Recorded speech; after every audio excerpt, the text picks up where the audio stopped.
झारखंड विधानसभा का बजट सत्र चल रहा है, लिहाजा इन दिनों विधानसभा परिसर में आप चाहे पक्ष के विधायकों को देखें या विपक्ष के विधायकों को देखें, वो अपनी मांगों को लेकर तख्तियां लहराते हैं और तरह तरह के सरकार तक संदेश पहुंचाने की कोशिश करते हैं।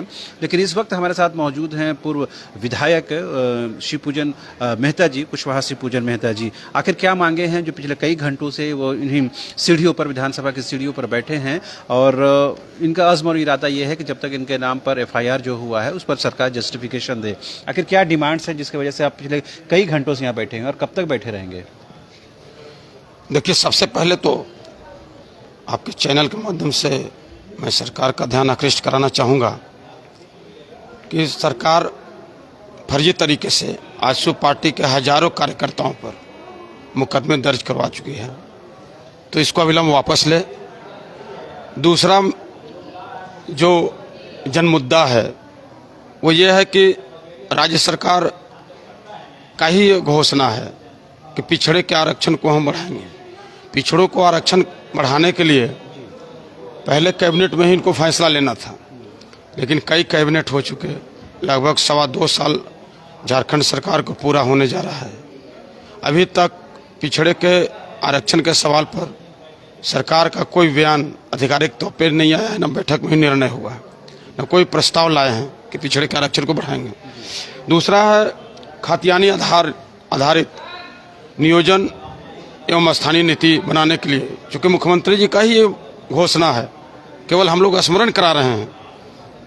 तीसरा, बेरोजगारों को रोजगार देने की बात मुख्यमंत्री जी के द्वारा ही कहा गया था, हम लोग केवल स्मरण करा रहे हैं। ये तमाम जन मुद्दे हैं जिसको लेकर के हमारी पार्टी, आजसू पार्टी के सुप्रीमो आदरणीय सुदेश कुमार महतो जी लगातार झारखंडी भावनाओं को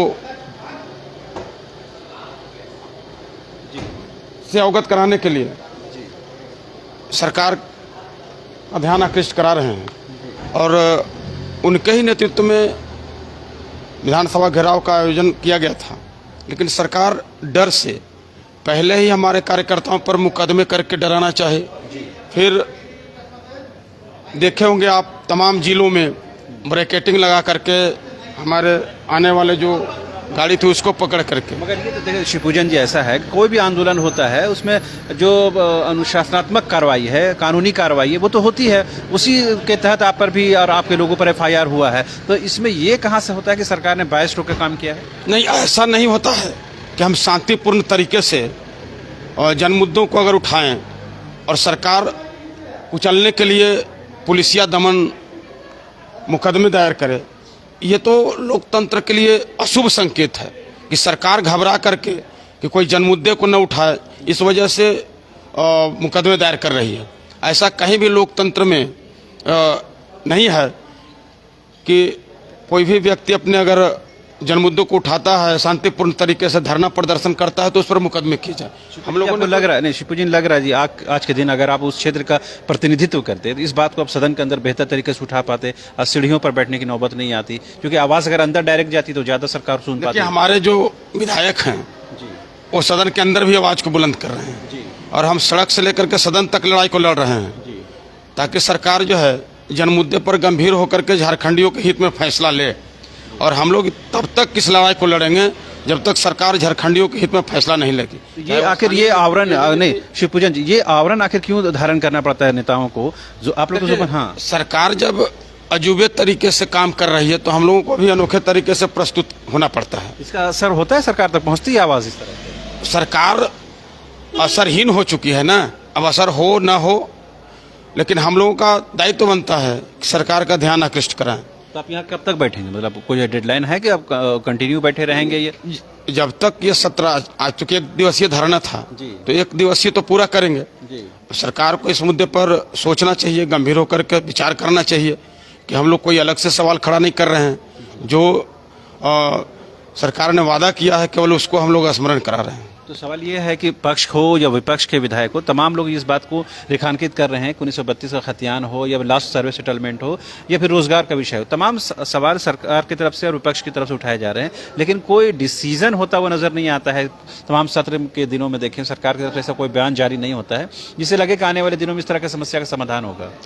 देखिए, सरकार जन मुद्दों से भटक गई है और केवल यहाँ खनिज संपदा को लूटने में सरकार लगी हुई है। राजकोषीय घाटा का चिंता सरकार को नहीं है। आप देखे होंगे आए दिन बालू की तस्करी हो रही है, अवैध तरीके से कोयला उत्खनन हो रहा है, तमाम खनिज संपदों का लूट मचा हुआ है, लेकिन सरकार इस संज्ञान में नहीं ले रही है और उल्टे प्रोत्साहन दे रही है सरकार जो खनिज संपदा को लूटने में लगे हुए हैं। आपके क्षेत्र के जो विधायक है वर्तमान में, उनके क्रियाकलाप कैसे हैं? लग रहा है कि वो क्षेत्र के विषयों को लेकर गंभीर नजर आते हैं? कभी गंभीर वो आज तक नजर नहीं आए। वो तो हाउस भी नहीं आते हैं, कभी कल आते हैं अपना उपस्थिति दर्ज कराने के लिए, लेकिन कोई जनमुद्दे जिन उनके द्वारा जो रखा गया था, हुसैनाबाद को जिला बनाने का, हरिहरगंज को अनुमंडल बनाने का, और हुसैनाबाद में और कई मुद्दे थे, मटाने डैम का मुद्दा था जो कई सालों से वो ऐसे ही जीर्ण शीर्ण अवस्था में है। जल संसाधन मंत्री भी थे, उस समय भी उस मुद्दे को सुलझा नहीं पाए। जपला सीमेंट फैक्ट्री जो वहाँ का एकमात्र रोजगार का साधन था, उसको पुनर्स्थापित करने के दिशा में उनका कोई पहल नहीं आज तक हुआ। मैंने इसी हाउस में 5 दिन तक धरना देकर के सरकार का ध्यान आकृष्ट कराया था, लेकिन वो तो बिल्कुल जनमुद्दे से उनको कोई मतलब नहीं है। वो केवल कभी कभार मुंबई में नजर आते हैं, अपने क्षेत्र में नजर नहीं आते। मैंडेट तो जनता ने उन्हीं को दिया है। अब जनता मैंडेट दिया, जनता उनको मैंडेट से हटा भी देगी। जो फिलहाल तो वो हैं, फिलहाल तो अभी फिलहाल है, तो उनको जनमुद्दों पर गंभीर होना चाहिए। मतलब वो जो राजनीति कर रहे हैं गंभीरता के साथ नहीं कर रहे हैं, और राजनीति तो करते ही नहीं हैं। वो केवल बेचारे अपने निजी स्वार्थ में मशगूल रहते हैं। कहीं कोई अगर उनका देखे जन मुद्दों पर सरकार का ध्यान आकृष्ट कराते हुए, मैंने आज तक तो नहीं देखा। लाइव भी मैं देखता हूँ, मीडिया के माध्यम से मैं देखता भी हूँ। तो 3 दिन हम लोगों ने भी बात की है जी, तो वो आते हैं, कहते हैं हम सब अभी सरयू राय जी ने थर्ड फ्रंट को लेकर एक तैयारी शुरू की है, उनसे भी संपर्क किया गया है, तो उस पर भी कहीं सकीरे नजर आते हैं। साथ ही उन्होंने ये भी कहते हैं कि जो भाषा को लेकर कुछ पलामू में इन भोजपुरी मगही बोलने वाले लोग हैं, तो उनकी आवाज़ उन तक पहुंचे और वो उनके माध्यम से सदन तक पहुंचे। वो कहते हैं हम आवाज़ तो उठा रहे हैं, सरकार सुने तब तो।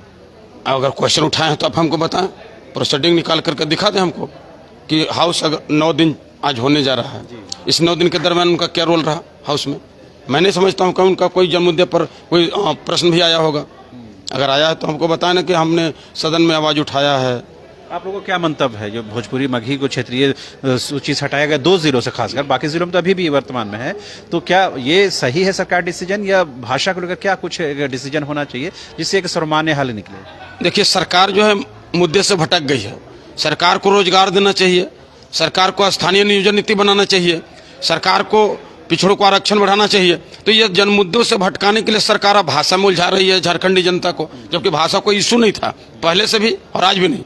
लेकिन ये झूठ मूठ के जनता को ध्यान वर्गलाने के लिए ये जो है भाषा में उलझा रहे हैं। भाषा कैसे ना विषय, भाषा से अगर रोजगार को जुड़ा हुआ विषय रहेगा तो रोज तो लोग तो उद्वेलित होंगे ना। यही वजह देखिए धनबाद और बोकारो में वो लोगों ने सड़कों पर उतरा और कहीं ना कहीं उसका असर राजधानी रांची में भी दिखा। यही हालत है कि सरकार के जो मंत्री लोपिन हेम्ब्रम है, मथुरा महतो हैं, लंबोदर जी हैं, तमाम लोग इस आंदोलन को समर्थन दे रहे हैं। हम लोग भी इस आंदोलन को समर्थन दे रहे हैं, इसलिए कि झारखंडी अस्मिता का सवाल है और जो झारखंड की मूल भाषा है वो सरकार उस भाषा को और झारखंड में लागू करना चाहिए। लेकिन अब दूसरे जगह के भाषा को झारखंड में लागू करी, जैसे बोकारो में देखें वहाँ पर भोजपुरी मगही।